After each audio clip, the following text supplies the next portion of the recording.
नुमाइंदा जियो न्यूज़ शबीर डार हमारे साथ मौजूद है। इशू पे पहले हम जरा बात कर लेते हैं कि उधर क्या हुआ और उसके बाद सवाल से अपडेट लेंगे। जी शबीर, सबसे पहले तो आपसे यही पूछेंगे कि रावलपिंडी में एक लड़की को उसके घर में ही कत्ल कर दिया गया। बड़ा ही खौफनाक ऑब्वियसली वाकया है, हम यही डिस्कस करें। तो क्या पता चला, बैकग्राउंड इसकी है क्या? अब तक जो तहकीकात सामने आई है पुलिस की जानिब से, उसमें जो मकतूला लड़की है उसका ताल्लुक मुल्तान से बताया गया है और गुज़श्ता कई अरसे से इनकी फैमिली रावलपिंडी में मुकीम थी। स्टेज आर्टिस्ट थी ये लड़की और मुख्तलिफ तकारीब, वो चाहें शादी ब्याह की तकारीब हों या स्टेज शोज़ हों या थिएटर हों या दीगर इस किस्म की तकारीब हों, वहाँ पे जाके ये परफॉर्म करती थी। इनकी वालदा का कहना है कि इनकी एक लड़के के साथ दोस्ती थी जो टेक्सला का रिहायशी है, हमज़ा उसका नाम है, जिसने इस लड़की का बहीमाना कत्ल किया है। इनकी वालदा का कहना था कि गुज़श्ता रोज़ हमज़ा अपने दीगर दोस्तों के हमरा उनके घर पहुंचा सुबह करीबन 5:30 बजे के करीब और दरवाज़े पे नॉक किया, जिसके बाद लड़की और इसकी वालदा दरवाज़े से बाहर आई। जो ही वो दरवाज़े से बाहर आए और हमज़ा ने अपने दोस्तों के हमरा फायरिंग की, जिसके नतीजे में जो लड़की है बिस्मा, जिसकी उम्र 20 साल बताई गई है, वो मौके पर ही दम तोड़ गई। अपेरेंटली घर में इनके अपने घर में घुस के एक और शख्स ने इस लड़की का कत्ल कर दिया। पुलिस ने क्या कहा है? नाम वगैरह तो आपने बता दिए, लेकिन क्या पकड़ा गया ये शख्स टैक्सला से जिसका ताल्लुक है?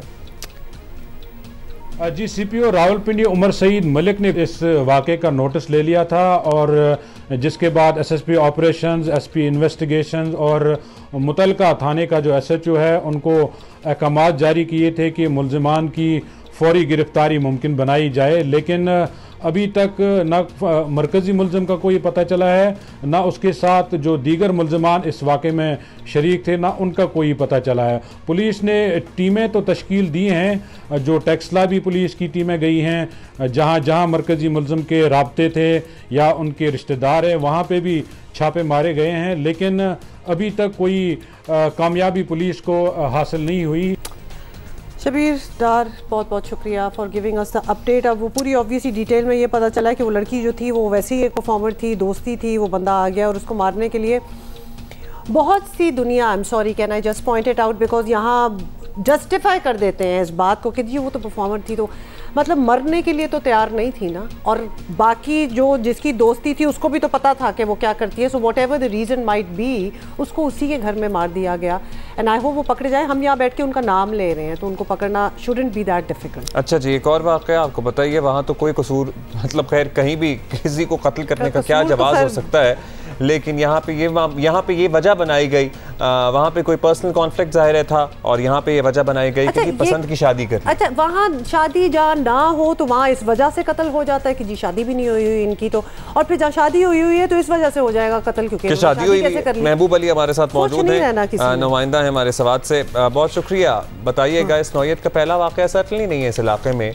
अब ये बड़ा तकियानोसी ट्रेंड है, ये हम भी तवक्को करते हैं कि ये तमाम इलाके पाकिस्तान के प्रोग्रेस करें और इन तमाम नज़रियात से ज़रा आगे बढ़कर सोचें। और कुछ नज़र आ रही है आपको तब्दीली इस ज़मीन में कि नहीं? जी बिल्कुल हुमा और अब्दुल्ला, यकीनन ये एक इंतहाई दर्दनाक और खौफनाक वाक़या है। इस वाक़े को जानने के लिए हमें थोड़ा सा इसके बैकग्राउंड में जाना होगा। आज से तकरीबन कोई 5 माह पहले 19 सितंबर 2021 को मुजीबुर रहमान और मुसम्माता लाहौर बीबी की शादी जो थी वो कोहिस्तान के इलाके जलकोट में अंजाम पाई थी। दोनों ने पसंद की शादी की थी और उसके बाद ये दोनों अपनी कबीले के खौफ के बाइस वो स्वात शिफ्ट हो गए थे। इसी साल यानी जनवरी के महीने में 30 जनवरी को दोनों ने बाकायदा कोर्ट में मैरिज भी की और उसके बाद उन्होंने स्वात के तहसील चारबाग के एक छोटे से इलाके कच्चानों में अपने लिए एक घर किराए पर लिया और वहाँ पर रिहाइश इख्तियार की।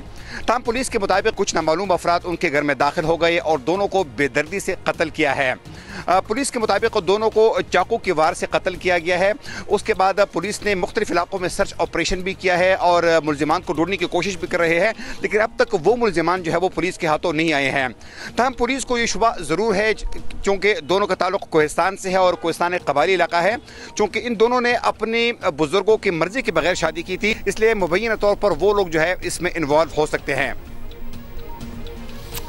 अच्छा जी, ये स्टोरी आपको पता चल गई और बहुत शुक्रिया Mahbub Ali for giving us the background to this as well.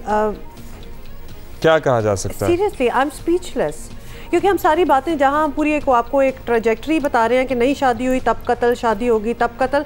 अगर कोई लड़की रिफ्यूज़ कर दे शादी, कोई मैरिज प्रपोजल, तो उस पर तेजाब आ जाता है। मतलब हर चीज़ की कोई ना कोई सज़ा बनी हुई है फॉर द वुमन और द कपल जिन्होंने ये गलती कर ली। और ज़्यादातर सर्टनली फॉर द वुमेन, ज़्यादातर लड़कियां। ऑफ कोर्स, मतलब टारगेट तो वही होंगी, साथ कोई कोलैटरल डैमेज में कोई और भी गया तो गया, लेकिन this is what is happening. और दोनों केसेस में अभी तक पकड़े नहीं गए लोग जिन्होंने ये किया।